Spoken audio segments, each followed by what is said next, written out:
Você sabia que sentar do jeito certo é um fator importante na prevenção do engasgo do seu filho? O ato de comer é muito complexo. E assim como a criança não tem coordenação para se movimentar, para andar, para pegar as coisas tão bem como o adulto, ela também não tem uma coordenação tão fina na mastigação. Então, a criança pequena, menor de 4 anos, ela não tem uma mastigação funcional tão efetiva como a do adulto. Ela não consegue ter uma habilidade fácil de passar o alimento de um lado para o outro da boca para a gente mastigar todos os pedaços e espalhar esse alimento na boca. Geralmente ela tem uma mastigação mais só amassando sem conseguir girar essa língua na boca. Isso vai acontecer lá perto de 3, 4 anos e aí nessa idade que vai se diminuindo o risco de engasgo. Então, o posicionamento que essa criança tá, ela tá com o tronco reto, com o pescoço reto, a cabeça, vai determinar o risco maior ou menor desse alimento ir para o buraco errado. Então, o que a gente pode fazer para manter esse momento da alimentação mais segura nessas crianças menores de 3, 4 anos? Primeiro ponto, criança pequena não come sozinho. Tem que ter um adulto junto, com contato direto, visual, vendo se essa criança tá comendo, tá engasgando, tá respirando, como é que ela tá. Segundo ponto, a postura dela.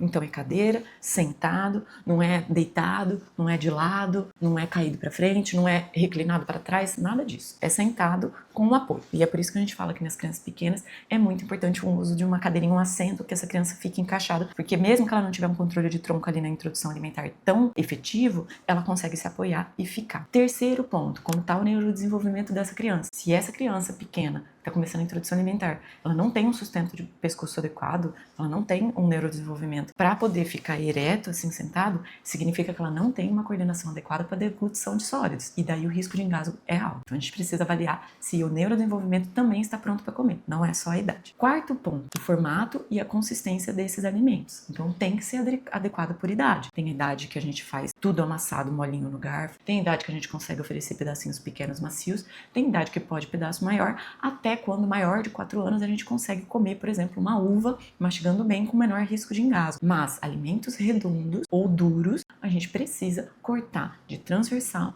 fininho para não ter risco de engasgar obstruindo a via aérea completa. E se engasgar, não vai ser uma obstrução completa grave. Quinto ponto, que vem sendo muito frequente e que é um perigo, é tela na hora de comer. Então a criança fica ali com tela, distraída, não tá nem vendo o que tá comendo, como tá comendo, se tá indo na boca ou não, ou o adulto tá colocando e ela não tá nem percebendo. Isso não é ideal. Primeiro, porque tem mais risco de engasgo, porque ela não tá prestando atenção. Segundo ponto, que ela não tá tendo consciência do que tá comendo. Então, tela na hora da refeição, não. Então essas são dicas que vão te ajudar a diminuir o risco de engasgo no seu filho. Mas, se seu filho está tendo um engasgo muito frequente com a alimentação, ele precisa de uma avaliação pediátrica, porque pode ter alguma outra questão associada.